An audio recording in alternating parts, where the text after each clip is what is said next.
Hello dear students, welcome to ultimate chemistry funda. अभी तक जैसे कि आपको पता है कि मैं लास्ट में आपके साथ एक इम्पॉर्टेंट चैप्टर डिस्कस कर रही हूँ, वो है आपका मोल कंसेप्ट। मैं जस्ट आपको एक क्विक एंड छोटा सा रिवीजन दे रही हूँ, एक छोटी सी चीज़ के साथ आपको कंसेप्ट समझाने की कोशिश कर रही हूँ। और मैंने अभी तक आपके साथ दो चीज़ें डिस्कस कर दी हैं। सबसे पहला आपका Gay Lussac's law, Avogadro law, relative molecular mass. उसके बाद आपका मोल कंसेप्ट। अगर अभी तक आपने वो वीडियो नहीं देखी है, please go and watch that. आपको बहुत सिंपल वे में पूरा कंसेप्ट समझ में आ जाएगा। अब मैं सीधा बात करने वाली हूँ with the most important topic again, क्योंकि ये हर साल आपको देखने को मिलते हैं क्वेश्चंस। वो है आपका percentage composition, empirical formula, molecular formula. ऐसा हो ही नहीं सकता कि एग्जाम में ये ना आए। सो प्लीज़ इसको बहुत अच्छे से प्रैक्टिस करें एंड ये अच्छे वेटेज के साथ आता है, ध्यान रखिएगा। Now talking about percentage composition, तो सबसे पहले परसेंटेज कॉम्पोजिशन के लिए अगर आपको परसेंटेज कॉम्पोजिशन निकालना है, you need to know the formula कि percentage of an element in a compound निकालने के लिए आपको क्या करना पड़ता है, टोटल वेट उस एलिमेंट का रखना पड़ता है अपॉन आपके पास होता है ग्राम मॉलिक्यूलर वेट उस कंपाउंड का, इनटू आपका होगा 100। तो ये चीज़ मैं आपको एक एग्जाम्पल से समझाना चाहती हूँ। यहाँ मैं एग्जाम्पल ले रही हूँ सोडियम कार्बोनेट का Na2CO3, जिसका परसेंटेज कॉम्पोजिशन आपको वेरियस एलिमेंट का निकालना है। तो जब वेरियस एलिमेंट का परसेंटेज कॉम्पोजिशन निकालना है, तो सबसे पहले आप ध्यान रखिएगा कि मुझे यहाँ पे निकालना होगा मॉलिक्यूलर मास पूरे होल कंपाउंड का, ताकि मैं उसे रख सकूँ डिनोमिनेटर में। तो यहाँ पे जब मैं Na2CO3 को लूंगी, तो आपको पता है सोडियम के लिए होता है 23 इंटू 2, क्योंकि यहाँ पे सोडियम आपके पास 2 टाइम्स है, प्लस जैसी एलिमेंट चेंज हुआ प्लस का साइन, कार्बन के लिए हुआ 12, प्लस आपके पास हुआ ऑक्सीजन जहाँ पे आप लेंगे 16 इंटू 3। देख लीजिए इस पूरे फॉर्मूले का टोटल करके आपके पास आ जाएगा 106।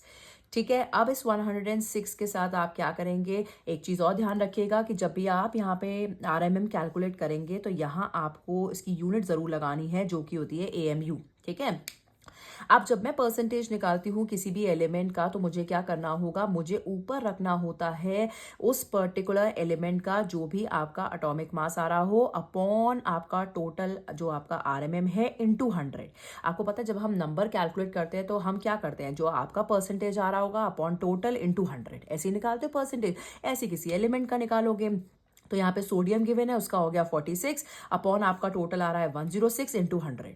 ठीक है, तो 100 हर बार कांस्टेंट रहेगा, 106 जो कि टोटल RMM है, जो हर फॉर्मूले का सेम रहेगा, और ऊपर आपका इंडिविजुअल एलिमेंट का एटॉमिक मास आएगा। अब कार्बन है, आपको पता है उसका 12 है, ऑक्सीजन है, तो यहाँ पे 16 इंटू 3 कर रही है, इसलिए 48 आ रहा है। तो 48 अपॉन 106 इंटू 100।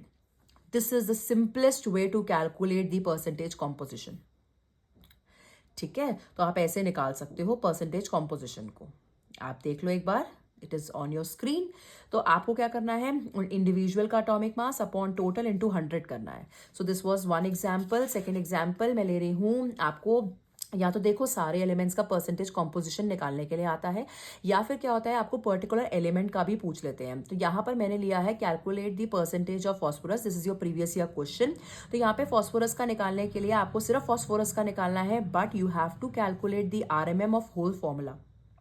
तो कैल्शियम का होता है 40 एज यू कैन सी, ठीक है, इंटू 3, प्लस अब ये 2 का मल्टीप्लाई फॉस्फोरस के साथ भी होगा और ऑक्सीजन के साथ भी।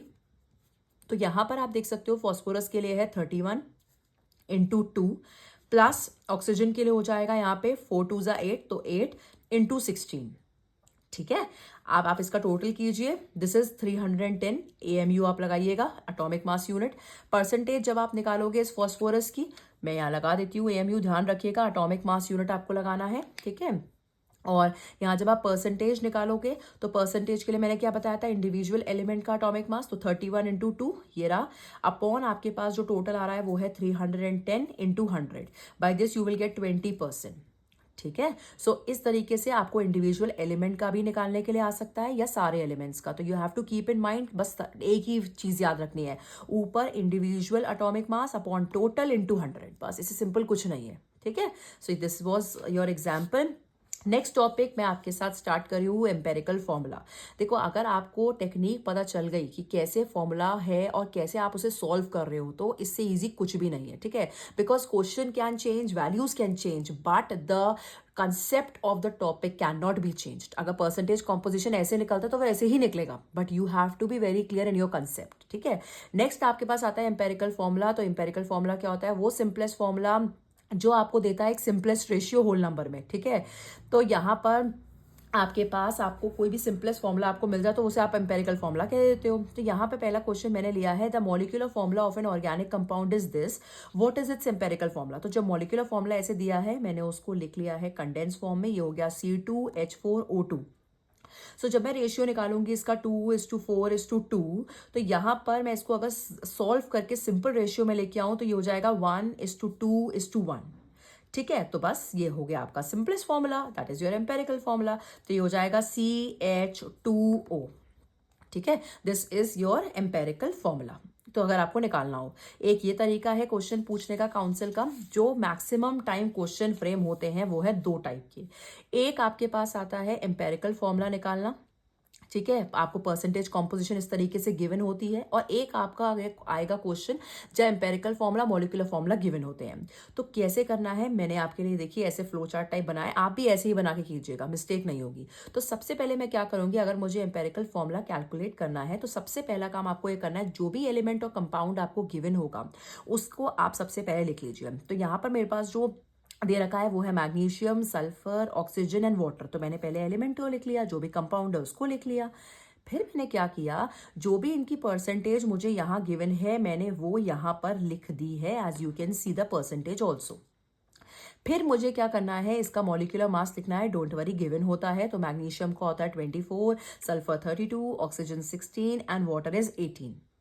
अब नेक्स्ट स्टेप देखना, कुछ नहीं करना, सिंपली ये दो वैल्यूज को आपको डिवाइड कर देना है। This is what you have to do. Check करो, 9.76 अपॉन 24, 13.01 अपॉन 32, 26.01 अपॉन 16, 51.22 अपॉन 18। इससे आपको मिल जाएगी इनकी वैल्यूज। नेक्स्ट स्टेप रेशियो निकालने का होता है, सिंपलेस्ट रेशियो निकालने का, जिसमें आपको क्या करना होता है डियर चिल्ड्रन, आपको इनमें से सबसे छोटी वैल्यू लेनी है और डिनोमिनेटर में रख देनी है। I hope you can see that. तो मैंने क्या किया, 0.406 जो है वो मेरी स्मॉलेस्ट वैल्यू है, मैंने उसे रख दिया है डिनोमिनेटर में।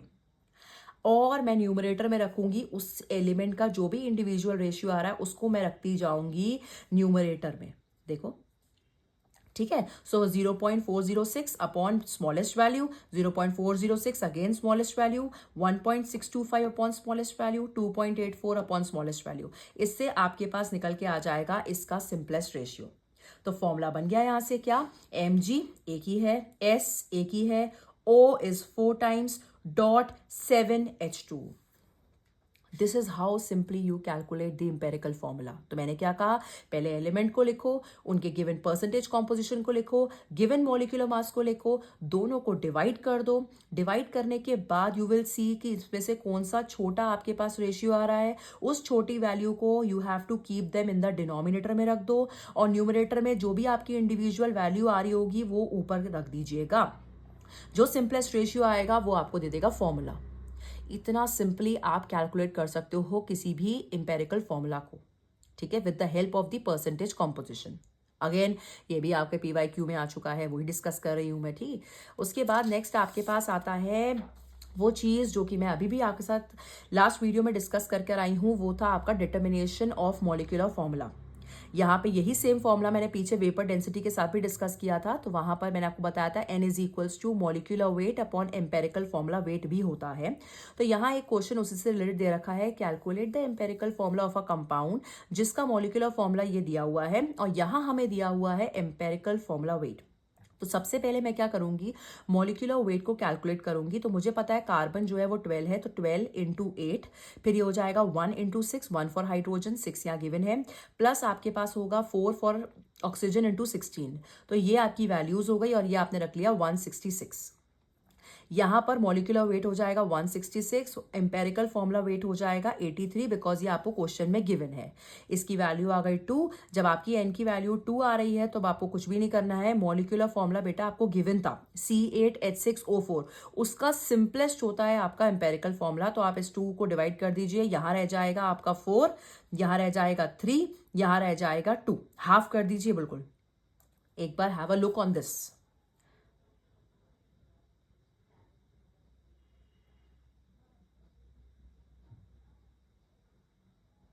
ठीक है, तो ये बात हो गई आपकी एम्पेरिकल फॉर्मूला निकालना with the help of the molecular formula. ठीक है, लास्ट इसके बाद आपके पास आता है वो क्वेश्चन जो कई बार आया है, जहां पर आपको एम्पेरिकल फॉर्मूला भी निकालना है, मॉलिक्यूलर फॉर्मूला भी चाहिए और वेपर डेंसिटी गिवन हो। Most most most important question.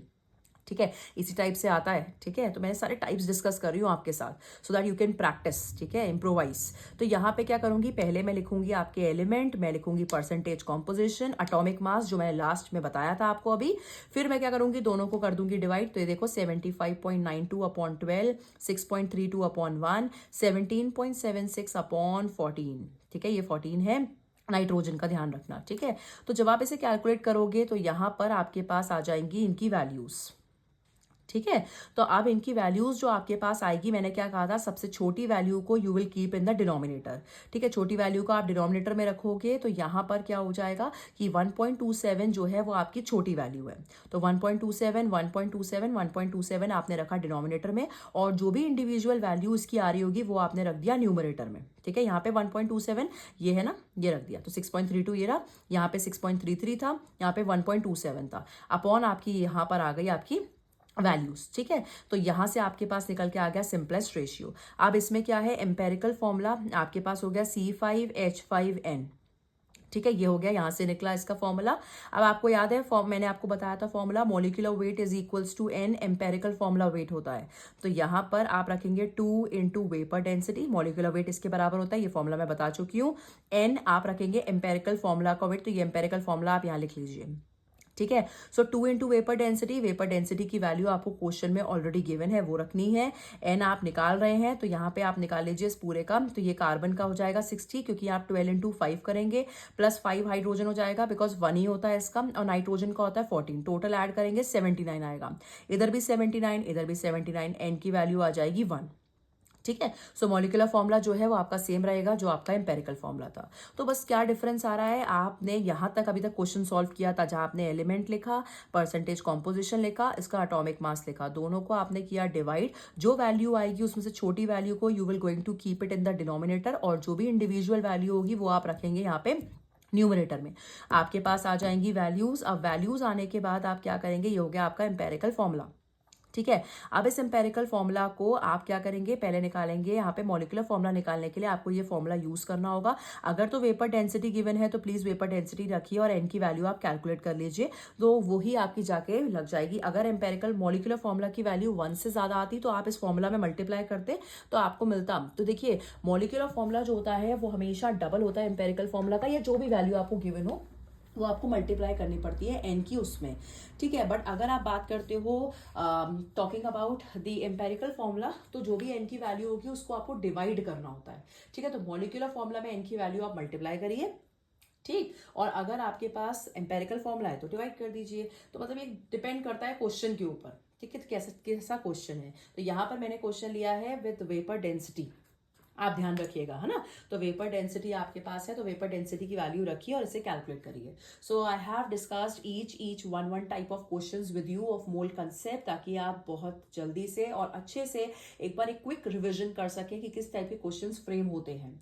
ठीक है, अब now it's time for you to quickly practice and revise. So keep studying, keep revising, and all the best for your exam.